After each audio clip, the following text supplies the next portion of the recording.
motor পৰিবহণ সন্থাৰ ধৰ্মঘটৰ দ্বিতীয় দিনাও দুৰ্ভোগ ৰাইজৰ চকা বন্ধৰ ব্যাপক প্ৰভাৱ পৰিল গুৱাহাটীত অনিৰ্দিষ্টকালীন এই ধৰ্মঘটৰ ফলত হাহাকাৰ যাত্ৰীৰ ডিমৌৰ ৰাজপথত টায়াৰ জ্বলাই ধৰ্মঘটলৈ সমৰ্থন একাংশৰ ৰাজ্যৰ ভিন্ন প্ৰান্তত এই ধৰ্মঘটৰ ফলত যাতায়াতৰ অসুবিধাত বিলৈ যাত্ৰীৰ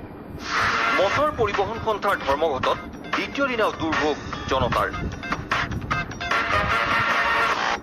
গুৱাহাটীৰ ৰাজপথ উদং যাত্ৰীৰ হাহাকাৰ বিশ্বনাথত গাড়ীৰ অপেক্ষাত বাছ আস্থানত আইতাৰ টোপনি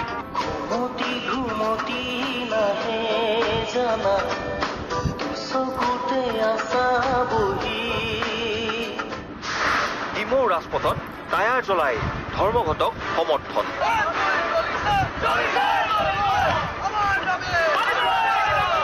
দেশজুৰি মটৰ পৰিবহণ সন্থাই অব্যাহত ৰখা অনিৰ্দিষ্টকালীন ধৰ্মঘটৰ দ্বিতীয় দিনাও অসমত দেখা গ'ল জনতাৰ দুৰ্ভোগৰ ছবি এয়া গুৱাহাটীৰ দৃশ্য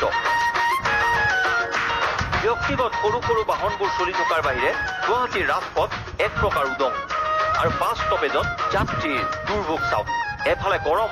আনফালে বাছৰ অপেক্ষাত এইদৰে পোন্দাপৰ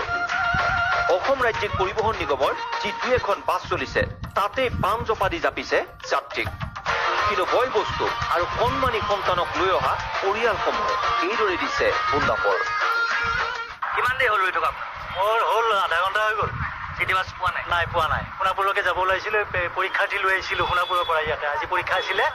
পৰীক্ষাটো লৈ আহিছোঁ কোনোমতে আহিছোঁ আৰু আমাক চৰকাৰৰ বাছো দিয়া নাই দি দিছে দুখন এখন তাকো লাগে তেওঁলোকক 10 টকা আমিতো 10 টকা ডেইলি ভৰিব নোৱাৰো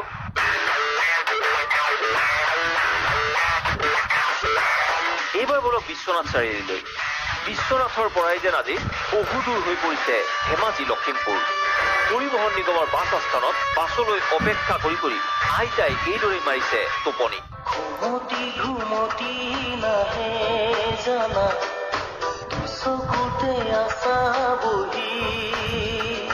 কিন্তু যি দুই এখন সৰু সুৰা গাড়ী চলিছে তেওঁলোকেও চান্স পেয়ে ডান্স মাৰিছে বিশ্বনাথৰ পৰা তেজপুৰলৈ 60 টকাৰ ভাড়াৰ পৰিৱৰ্তে এতিয়া হৈ পৰিছে 150 টকা যিটো দৰিদ্ৰ লোকসকলৰ বাবে মুঠেও অসম্ভৱ বেলেগ গাড়ী মেক্সিমাম বিলাকে 150-200 টকাৰ মানে 150-200 টকাতে লখিমপুৰ নিম বুলি কৈছে সেইকাৰণে অলপ অসুবিধা হৈছে আৰু মই নগাঁও যাম কিমান সময় দুঘণ্টামানে হ'ল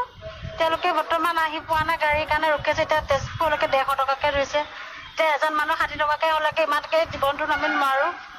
এই দৃশ্য ডিমৌ ৰাজপথত এই ধৰ্মঘটক সমৰ্থন জনাই বন্ধ সমৰ্থনকাৰীয়ে এইদৰে জ্বলালে টায়াৰ তিনিচুকীয়াতো দেখা গ'ল বন্ধৰ প্ৰভাৱ এফালে যাত্ৰীৰ মাজত হাহাকাৰ আৰু আনফালে এই বন্ধলৈ সঁহাৰি মটৰ পৰিবহণ সন্থাৰ